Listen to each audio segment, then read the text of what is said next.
Hello, you're watching Shalom World News. I'm Rory McLennan, coming to you from Glasgow, Scotland. Here are the latest headlines from around the world. The Holy Father Pope Francis formally conferred the ministries of catechist and lector on a number of men and women during a celebration in St. Peter's Basilica in the Vatican on January the 23rd, that being the Sunday of the Word of God. As many as 15 candidates from Peru, Brazil, Ghana, Poland, Spain, Italy and South Korea were conferred the ministries. Previously, the two ministries were only reserved for men, as they were considered as stepping stones towards holy orders. Although in many dioceses women used to serve as lectors and acolytes, they were not formally instituted in those ministries on a stable basis.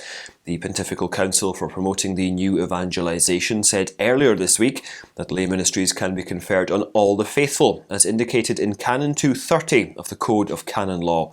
The Pontiff instituted the ministry of catechist in May last year, after he permitted women to be admitted as acolytes and lectors in January 2021. A US-based human rights expert has said that targeted attacks on Christian women are on the rise, and governments should seriously look into the issue and offer help to survivors, including asylum. Professor Prof Clark, who has carried out in-depth research into cases of Egyptian Coptic Christian women being kidnapped, forcibly converted to Islam and sexually abused, has said that global leaders should ensure that safe sanctuary is given to women who are victims of religious violence. The former adjunct professor at George Washington University's Elliott School of International Affairs, Clark said that violence against Christian women is a weapon that is used to wage war against religious minorities. Her research helped Catholic charity Aid to the Church in Need publish the Hear Her Cries report that explored the kidnapping, forced conversion and sexual exploitation of Christian women and girls in Africa, the Middle East and Pakistan. During his Sunday Angelus, Pope Francis exhorted believers to emulate the heroic examples of 4 El Salvador martyrs who were beatified the previous day. He said their heroic example inspires in everyone the desire to be agents of brotherhood and of peace. Venerable Father Rutilio Grande Garcia, a Jesuit priest, his 2 lay companions, Manuel Solorzano and Nelson Rutilio Lemus, and Franciscan Friar Cosmes Besoto, were declared blessed on Saturday by Papal Legate Cardinal Gregorio Rosa Chavez of San Salvador. Father Rutilio and his companions were ambushed and gunned down by troops while they were travelling to El Paisnal, where the priest was supposed to celebrate Mass on March the 12th in 1977. The Franciscan, who is hated by guerrillas and the military, was killed in the church of San Juan Nonulaco on June the 14th in 1980 while he was praying before Mass. As tens of thousands of pro-life supporters took part in the annual March for Life in Washington, D.C. on January the 21st, Governor Kristi Noem of South Dakota announced the content of 2 bills that are aimed at protecting the lives of the unborn. While one law prohibits abortion after the detection of a fetal heartbeat, the other bans telemedicine termination of pregnancy. Governor Noem said in a statement that every life is unique and beautiful from the moment of conception, and expressed hope that this year's March for Life will be the last, and that the Supreme Court rules in favour of protecting unborn children. The Governor had directed the Unborn Child Advocate last year to review state laws and ensure that the strongest laws to protect unborn babies are in place. In India, police have arrested a Catholic nun on trumped-up charges of forced religious conversion that allegedly led to the suicide of one of the girls staying in a hostel that was under her care. The arrested religious is Sister Sahaya Mary, a 62-year-old nun of the Franciscan Sisters of the Immaculate Heart of Mary from the southern state of Tamil Nadu.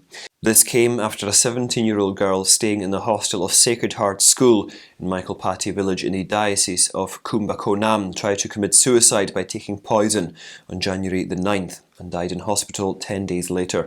However, in the complaint drafted by police after talking to the victim in hospital, there is no mention of any conversion attempt. It is alleged that local Hindu radicals circulated allegations of the nun trying to convert the girl to Christianity. Bishop Francis Anthony Swami of the diocese has expressed hope that justice will be served.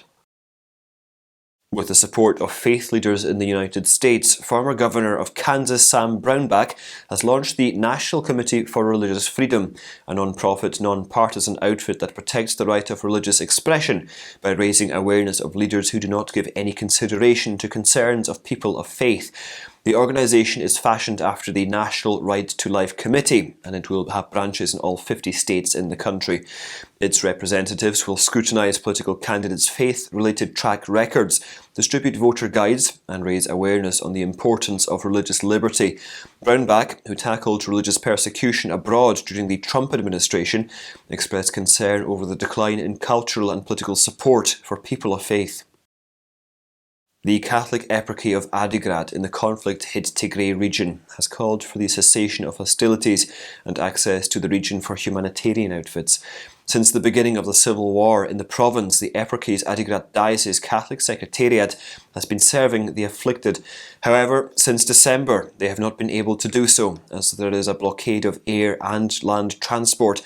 A lack of humanitarian assistance has put the lives of 9.4 million displaced people in jeopardy.